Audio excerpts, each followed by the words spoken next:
Complete చేసిన సందర్భంగా celebrations అనేవి గాంధీ భవన్లో జరిగినాయి. ఇదే కాకుండా అల్కా లాంబా గారు 24న ఎగ్జిక్యూటివ్ కమిటీతో పాటు జనరల్ మీటింగ్కి ఇక్కడికి రావడం జరుగుతుంది. ఈరోజు బీఆర్ఎస్ పార్టీయే కానీ బీజేపీ పార్టీయే కానీ మా గురించి మాట్లాడే కన్నా కూడా మహిళా సాధికత అని మాట్లాడినారు. అవి ఎక్కడ ఉంది అని నేను అడుగుతున్నా.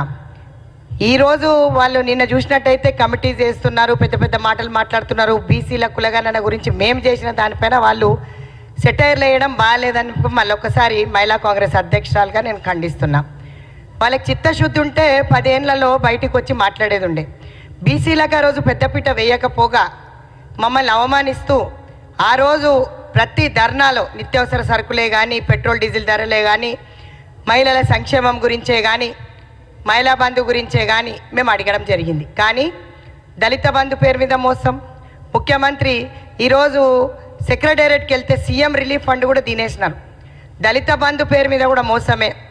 అందులో కూడా ఎమ్మెల్యేలు 3 లక్షలు తీసుకొని 2 లక్షలు వాళ్ళకి ఇచ్చినారంట. సో వేరియస్ కుంభకోణాలు ప్రాజెక్టులలో అయితే మీకు తెలిసిందే.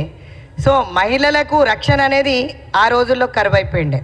కానీ ఈరోజు మళ్ళీ ఒకసారి మీ అందరికీ తెలియజేస్తుంది ఏమనగా, ఆల్ ఇండియా మహిళా కాంగ్రెస్ అధ్యక్షురాలు 24న వస్తుంది కాబట్టి ప్రతి ఒక్క సోదరమణికి శుభాకాంక్షలు తెలుస్తూ అందరినీ ఆహ్వానిస్తూ ఈరోజు ప్రెస్ మీట్ పెట్టడం జరిగింది.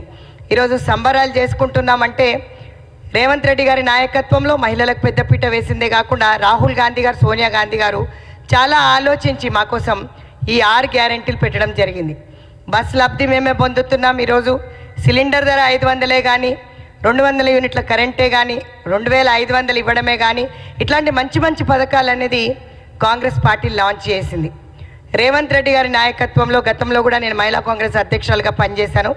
ఈరోజు ముఖ్యమంత్రి వారిలతో పాటు కౌన్సిల్ ఆఫ్ మినిస్టర్స్ అందరు సీనియర్ నాయకులకు కూడా మా మెంబర్షిప్కి సహకరించిన ప్రతి ఒక్క అన్నకి, ప్రతి ఒక్క చెల్లెలకి ధన్యవాదాలు తెలియజేస్తూ, 1,00,000 సభ్యత్వం కంప్లీట్ చేసుకున్న సందర్భంగా ఈరోజు నేషనల్ వైడ్లో నంబర్ 1గా మహిళా కాంగ్రెస్ నిలిచింది. అంటే 1,00,000 సభ్యత్వం అంటే మామూలు మాట కాదు.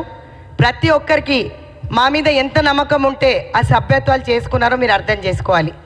ఈరోజు మీరు అన్నట్టయితే 33% బిల్లు పార్లమెంట్లో పెట్టినట్టే పెట్టి ఇంప్లిమెంట్ చేయకుండా అక్కడ ఆటాడుతున్న మోడీని నమ్మాలా? 33% రాజ్యసభలో పాస్ చేసి లోక్సభలో వీళ్ళు పాస్ చేయకుండా పెండింగ్ పెడితే ఈరోజు మహిళలకి ఉపాధి కానీ, సంక్షేమం కానీ ప్రతి దానిపైన మాట్లాడుతుంది సోనియా గాంధీ గారు, రాహుల్ గాంధీ గారు, ప్రియాంక గాంధీ గారు. అదేవిధంగా నేను మా నేషనల్ ప్రెసిడెంట్కి కృతజ్ఞురాలిని.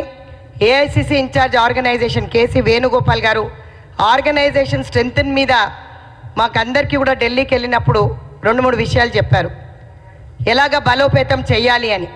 ఆ దిశగా నేను అడుగులేస్తూ ఈరోజు 1,00,000 సభ్యత్వం కంప్లీట్ చేసినంటే స్పెషల్గా వారికి కృతజ్ఞతలు అన్నీ అని చెప్తున్నాను. ఎప్పుడు కూడా కష్టపడే కార్యకర్తలకు పెద్దపీట వేశారు. ముఖ్యమంత్రి గారు కులగణన చేస్తూ ఈరోజు బీసీలకు పెద్దపీట వేశారు. అందులో ఓ మహిళా అధ్యక్షురాలు కూడా బీసీ ముదిరాజ్ సామాజిక వర్గానికి చెందినవారే. ఈరోజు పెద్దలు గౌరవనీయులు హనుమంతరావు గారు ఎప్పుడు కూడా మా వెనువెంట ఉండి ప్రతి నియోజకవర్గంలో మెంబర్షిప్ డ్రైవ్కి మాకెప్పుడు కూడా ముందంజలో హెల్ప్ చేస్తూ ముందుకొచ్చారు. వారికి కూడా కృతజ్ఞత తెలియజేస్తున్నా.